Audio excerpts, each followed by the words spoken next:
भक्ता एकांतिनो मुख्याः।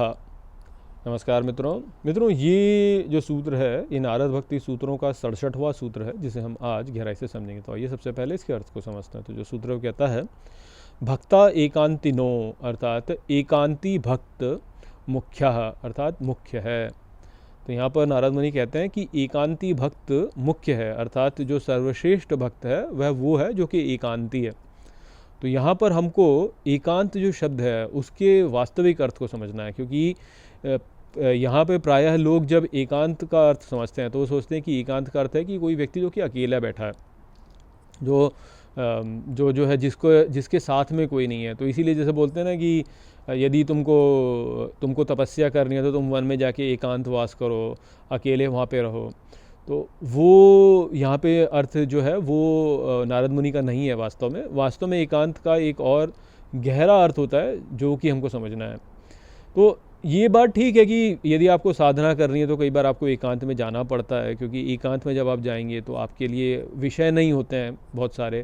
जैसे यदि आप संसार में रहते हैं तो आपके लिए बहुत सारे कार्य होते हैं, ये करना है वो करना है। तो उन कार्यों में यदि आप व्यस्त होंगे तो आप ईश्वर का ध्यान नहीं कर पाएंगे या स्वयं के स्वरूप का बोध नहीं पा सकेंगे। तो इसलिए एकांत में कई बार जाना अच्छा होता है, क्योंकि एकांत में यदि आप जाते हैं तो ये जो जितने भी ये सारे विकर्षण हैं इनसे आप मुक्त हो जाते हैं, और तब जो है आप अपने मन को स्थिर करके अपने वास्तविक स्वरूप का बोध प्राप्त कर सकते हैं कि मैं वास्तव में कौन हूँ। तो वो बात ठीक है कि कई बार एकांत में जाना उस प्रकार से श्रेष्ठ होता है, या कई बार एकांत में जाके व्यक्ति जो है वह चिंतन करके ये सोच सकता है, अन्वेषण कर सकता है स्वयं के कार्यों का अन्वेषण, और ये सब कर सके जो है वो बोध प्राप्त कर सकता है। तो एकांत का वो वाला अर्थ उस स्तर पर ठीक है, परंतु यहाँ पर एकांत का जो अर्थ है वह उससे कहीं अधिक गुह्य और कहीं अधिक गहरा है वास्तव में, कि एकांत भक्त कौन है। तो यहाँ पर एकांत से जो वास्तविक अर्थ है वो ये है कि सब में एकत्व देखना।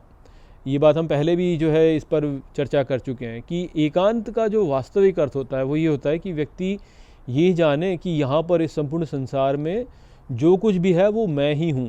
तो इसीलिए एकांत होता है एक अंत, अर्थात जो जिसमें जो है अंत में सब कुछ एक ही हो जाए। तो अब आप देखिए कि जब व्यक्ति जिज्ञासु होता है तो वह जो है संसार को जानने का प्रयास करता है, और उसका जो आरंभ होता है प्रायः, जैसे मेरा जो स्वयं का जो मेरा अनुभव रहा है वो ये है कि मेरा आरंभ में संसार को जानने की जो जिज्ञासा थी वो साइंस, जिसमें कि फिज़िक्स की ओर थी। और आप देखिए कि लोगों की रुचि उसमें होती है, जैसे लोग जो है डीप स्पेस, अंतरिक्ष में क्या है ये सब जानने का प्रयास करते हैं, या ये जानने का प्रयास करते हैं कि यहाँ पे घटनाएं कैसे घटती हैं, और उसमें ही जो है गहरे में आप उतरते जा सकते हो। तो आप और गहरे में उतरते जाओगे, इलेक्ट्रोमैग्नेटिक्स में घुसोगे आप। जो मैकेनिक्स है वो तो हमें सामने दिखती है, इलेक्ट्रोमैग्नेटिक्स उससे थोड़ी और सूक्ष्म है तो उसमें जाते हो। इलेक्ट्रोमैग्नेटिक्स से भी और सूक्ष्म में यदि आप जाओगे तो क्वांटम में जाओगे आप, और ग्रेविटी के बारे में जानोगे, रिलेटिविटी के बारे में जानते हो।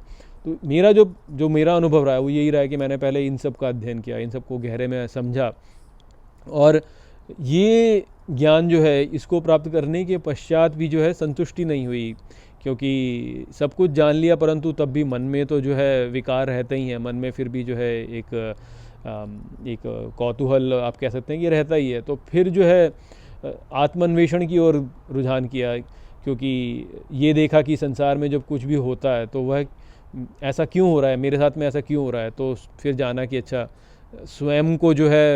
स्वयं का जो बर्ताव है दूसरों के प्रति वो बहुत महत्व रखता है। तो स्वयं के बर्ताव में जाके साइकोलॉजी में प्रवेश किया, साइकोलॉजी को समझने का प्रयास किया, ह्यूमन नेचर को समझने का प्रयास किया कि मानव जो व्यवहार है वो कैसे होता है। क्योंकि कई बार ये होता है कि आप यदि बहुत अधिक भौतिक शास्त्र में चले जाएंगे तो आप इस प्रकार की बातें बोल देते हैं जो कि दूसरों को बुरी लगती हैं, जबकि आपको इस बात का पता ही नहीं चलता है कि भाई दूसरों को बुरी लग गई। तो इसलिए जो है मानव प्रवृत्ति कैसी है उसको जानने का प्रयास किया। फिर तब जो है थोड़ा बहुत समझ में आना चालू हुआ कि अच्छा इस प्रकार से बर्ताव करना चाहिए, इस प्रकार से नहीं करना चाहिए। तो जब मानव बर्ताव में घुसते हैं तो उसमें घुसने के पश्चात जो है फिर ये समझ में आया कि अच्छा मेरा जो व्यवहार है वो कैसा है, मेरा व्यवहार क्या हो रहा है, मेरा क्या व्यवहार है दूसरों से। तो इस प्रकार से व्यक्ति अंतर्मुखी होकर के फिर जो है बोध ही ज्ञान होता है कि अरे यहाँ तो मेरे अंतर्मुखी होने से ही जो है बाहर की परिस्थितियों पर प्रभाव पड़ रहा है। काफ़ी सारे ऐसे लोग थे जिनसे कि जो है नहीं बनती थी, परंतु जब स्वयं का मनोभाव उनके प्रति परिवर्तित किया तो उनका भाव भी मेरे प्रति परिवर्तित हो गया अपने आप ही। उनसे मित्रता भी हो गई यहाँ तक कि, या चलिए मित्रता भी नहीं हुई तो जो जो एक परस्पर एक में टक्कर रहती थी, जो एक घर्षण रहता था, वो समाप्त हो गया, कम हो गया। तो इससे फिर जो है अंततः जो है जो मूल निकल के आया वो यही निकल के आया कि भाई यहाँ पर दूसरा कोई है ही नहीं, मेरे व्यवहार से ही वास्तव में दूसरे का व्यवहार परिवर्तित हो जाता है। अर्थात मैं जिस प्रकार की क्रिया करूँगा उसी प्रकार की प्रतिक्रिया वापस आ जाती है मेरे लिए। तो ये स्थिति हो जाती है और अंततः फिर जो है जहाँ पे इसका उत्कर्ष होता है, जो यहाँ पे ये ज्ञान जो है अभी जो समझ में आती है बात, वो यही है कि भाई यहाँ पे दूसरा कोई है ही नहीं, वास्तव में मैं ही हूँ, यहाँ पर मैं ही हूँ। या तो आप इसको एक प्रकार से ऐसे समझ सकते हैं कि मैं हूँ और भगवान है, तो और कोई है ही नहीं वास्तव में, केवल भगवान है, सब में भगवान ही है वास्तव में। तो जो कोई व्यक्ति बोलता भी है तो वो जो व्यक्ति बोल रहा है वो जो अपने आप में व्यक्ति है उसका कोई महत्व नहीं है, तो वो जो बोल रहा है वो पीछे से जो है भगवान ही वास्तव में बोल रहे हैं। तो इस प्रकार का भाव है जो कि जो है भक्त में उत्पन्न होने लगता है, उसे समझ में आने लगता है कि अच्छा ऐसा हो रहा है यहाँ पे वास्तव में। तो यानी ये सामने जो व्यक्ति मुझे दिख रहा है ये तो केवल ऐसे ही मेरे को मूर्ख बनाने के लिए है, वास्तव में पीछे तो भगवान छिपे हुए हैं और भगवान वहाँ से मेरे को बोल रहे हैं। फिर जो है और भी गहरे स्तर पे आप जाएंगे तो आपको लगेगा कि जड़ वस्तुओं में भी आपको भगवान देखेंगे। आपको ये लगेगा अच्छा जड़ वस्तु में जो क्रिया हो रही है वो भी वास्तव में भगवान के द्वारा ही हो रही है। कि एक पत्थर ऊपर से नीचे गिरा मान लीजिए, तो वो गिरा तो वो भी वास्तव में भगवान ने ही गिरा दिया, ऐसा होगा। तो जैसे आप फिजिक्स में जाएंगे तो वहाँ पे पर्टर्बेशन थ्योरी होती है। पर्टर्बेशन थ्योरी में आपको बोला जाता है कि जब कोई चीज़ होती है तो उसमें थोड़ी सी क्रिया सदा हो रही है, हल्की सी क्रिया सदा हो रही है, जिसको कि आप ऐसे देख नहीं सकते हैं, आप उसका जो है उसका मान नहीं लगा सकते हैं, आप उसको मेजर नहीं कर सकते हैं, परंतु वो छोटी सी क्रिया से ही वास्तव में बड़ी क्रिया हो जाती है। तो जैसे पत्थर है वो कहीं रखा है, वो यदि संतुलित स्थिति में रखा है तो ठीक है, परंतु यदि वो असंतुलित स्थिति में रखा है तो वहाँ पर जो है उसमें छोटी सी क्रिया हो सकती है जिसके कारण वो नीचे गिर भी सकता है। और वो कब गिरेगा इसका अनुमान लगाना हमारे लिए संभव नहीं है, जिसको फिजिक्स में स्टोकेस्टिक प्रोसेस बोला जाता है या स्टैटिस्टिकल प्रोसेस बोला जाता है, कि वो रैंडम हो रहा है, रैंडमली हो रहा है, दैट प्रोसेस इज़ रैंडम। और उसी को वहाँ पे स्टोकेस्टिक बोला जाता है कि वो स्टोकेस्टिक प्रोसेस हो रही है उसके भीतर, कि वो रैंडमली हो रहा है और कभी भी एक समय पे वो जो है गिर सकता है नीचे। जैसे आप देखते हैं कि कई बार जो है कोई पहाड़ पे एक पत्थर जो है वो वहाँ पे पड़ा हुआ है और कहते हैं कि ये जो है वो अस्थिर अवस्था में पड़ा और ये कब गिरेगा इसका नहीं पता, तो वो कभी भी गिर सकता है, हम उसका अनुमान लगा नहीं सकते। वैज्ञानिक कितना भी उसमें प्रयास कर लें परंतु वो कभी ये पता नहीं कर सकते कि ये पत्थर कब गिरेगा। तो ऐसा बहुत सारा होता है। तो अंत में जो है व्यक्ति को ये पता लगने लगता है कि ये जड़ वस्तुओं में भी वास्तव में क्रिया हो रही है, जहाँ पे भगवान की इच्छा जो इसमें लग रही है, कि भगवान की इच्छा कि वो कब गिराएंगे उस पत्थर को, कब गिराएंगे वो। तो ये जो भाव जब भक्त प्राप्त करता है कि उसको सब में भगवान दिखने लगते हैं और उसको ये लगता है कि मेरे साथ में जो भी क्रिया हो रही है वो क्रिया वास्तव में कोई पृथक क्रिया नहीं है, भगवान के साथ में ही हो रही है, भगवान ही कर रहे हैं मेरे साथ में।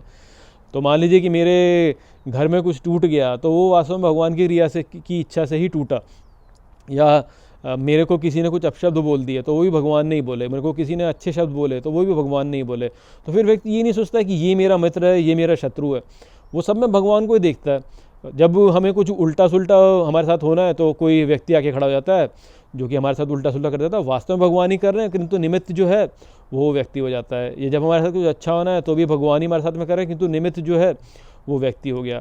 तो इस प्रकार का भाव जो हो जाता है वह एकांत है, क्योंकि उसको फिर और कुछ दिख ही नहीं रहा, उसको केवल एक ही दिख रहा है जो कि भगवान है। तो ये जो संपूर्ण ब्रह्मांड है वो एक में अंत हो गया।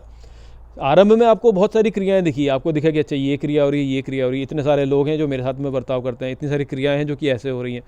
तो वो एकांत नहीं है, वो बहुआंत है वास्तव में, वो बहुआंत है, क्योंकि आपको सब कुछ जो है उसमें बहु दिख रही है, उसमें आपको बहुत सारा दिख रहा है, बहुलता आपको उसमें सब जगह दिखाई दे रही है। किंतु जब आपको उसमें एक ही दिखता है कि अच्छा भगवान ही है जो कि सब कुछ कर रहे हैं, तो फिर वो एकांत हो गया। और जब व्यक्ति इस एकांत में पहुंचता है तो उसके सभी प्रश्नों के उत्तर उसे प्राप्त हो जाते हैं। और सभी प्रश्नों का उत्तर क्या कि भगवान कर रहे हैं, भगवान की लीला है। तो जो ये होते हैं जिनमें आस्था नहीं है वो जो है ऐसे लोगों को बोलते हैं कि अरे ये तो मूढ़ लोग हैं, इनमें ये तो हर प्रश्न का उत्तर जो है बस यही बोल रहे हैं कि भगवान ने किया, इनके अंदर तो कोई क्यूरियोसिटी नहीं है, इनके अंदर तो कोई वो ही नहीं है, कोई ज्ञान ही नहीं है, तो मूढ़ लोग हैं, इस प्रकार से सोचते हैं। जबकि वास्तव में जो है उसका एकांत हो गया, अब उसके भीतर कोई प्रश्न हुआ ही नहीं, उठता ही नहीं है, क्योंकि सभी प्रश्नों के उत्तर उसको प्राप्त हो गए कि भैया कुछ है नहीं, सब यहाँ पे खेल है और भगवान ही सब कुछ कर रहे हैं। और मैं कितना भी प्रयास कर लूँ, मैं किसकी जड़ तक जा ही नहीं सकता हूँ, मैं जान ही नहीं सकता हूँ, ये अनंत है, इसका ज्ञान जो है ये अनंत है।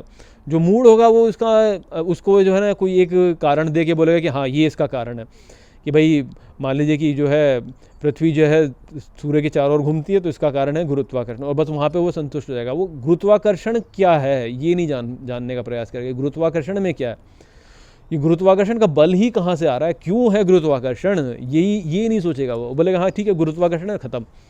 अब यदि कोई व्यक्ति ढूंढने जाए कि गुरुत्वाकर्षण का बल क्यों है, तो फिर जो है उसके लिए जटिलताएं उत्पन्न होंगी। फिर वो आगे और गहरा में अन्वेषण करेगा, फिर कुछ आ जाएगा उसके लिए, वहाँ पे अन्वेषण करेगा, फिर कुछ आ जाएगा।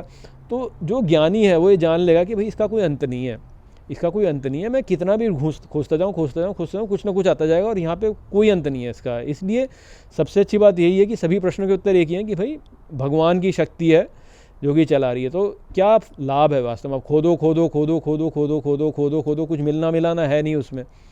वो जैसे कथा है ना कि स्तंभ प्रकट हुआ था भगवान विष्णु और भगवान ब्रह्मा के आगे, तो भगवान विष्णु जो थे उन्होंने बोला कि इसका तो कोई अंत नहीं है, तो अनंत है, इसका कोई अंत नहीं, मुझे नहीं पता इसका क्या अंत है। परंतु भगवान ब्रह्मा ने बोला कि नहीं, इसका मैं हूँ, मैंने इसका अंत पता कर लिया। तो वही वाली बात है वास्तव में कि इस ज्ञान का कोई अंत नहीं है, कोई भी अंत नहीं है इसका। परंतु जो ब्रह्मवादी होते हैं वो कई बार जो है इस प्रकार की बात कर देते हैं कि ब्रह्म है और मैं जानता हूँ, मैं ज्ञानी हूँ, मुझे ब्रह्म ज्ञान हो गया। तो वो वाली बात है जो कि उस कथा में बताई जा रही कि इसका अंत नहीं है कोई, परंतु एक में ही वो हो जाता है, एक में ही वो अंत हो जाता है उसका, कि भगवान है, बस अनंत जो है वो ही है, अनंत में ही अंत हो जाता है वास्तव में। और फिर ना तो कोई प्रश्न उठता है ना कोई उत्तर है उसका, क्योंकि प्रश्न ही नहीं उठता फिर।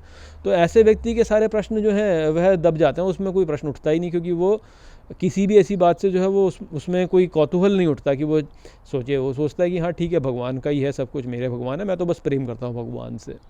तो वो वाली जो स्थिति है वह श्रेष्ठ स्थिति है। तो यही ज्ञानी का सर्वोच्च है और यही वास्तव में भक्ति है। तो ज्ञानी का जो सर्वोत्कृष्ट स्थान होता है वो वास्तव में भक्ति में ही अंत होता है उसका, कि वो जान लेता है कि यहाँ तो केवल एक ही है और कुछ है नहीं, और वो अनंत है और मैं उस अनंत से प्रेम करता हूँ, बस। यहाँ तक जाके भक्त जो है वो भक्ति में प्रवेश कर जाता है, और यही जो है वह मुख्य भक्त है, यही सर्वश्रेष्ठ है। तो वो बातें जो कि यहाँ पर नारद मुनि हमें बता रहे हैं, आशा करता हूँ कि मैंने इस सूत्र को आपको अच्छे से समझा दिया होगा। चलिए इसी के साथ इस वीडियो को यहीं पे समाप्त करते हैं। नमस्ते।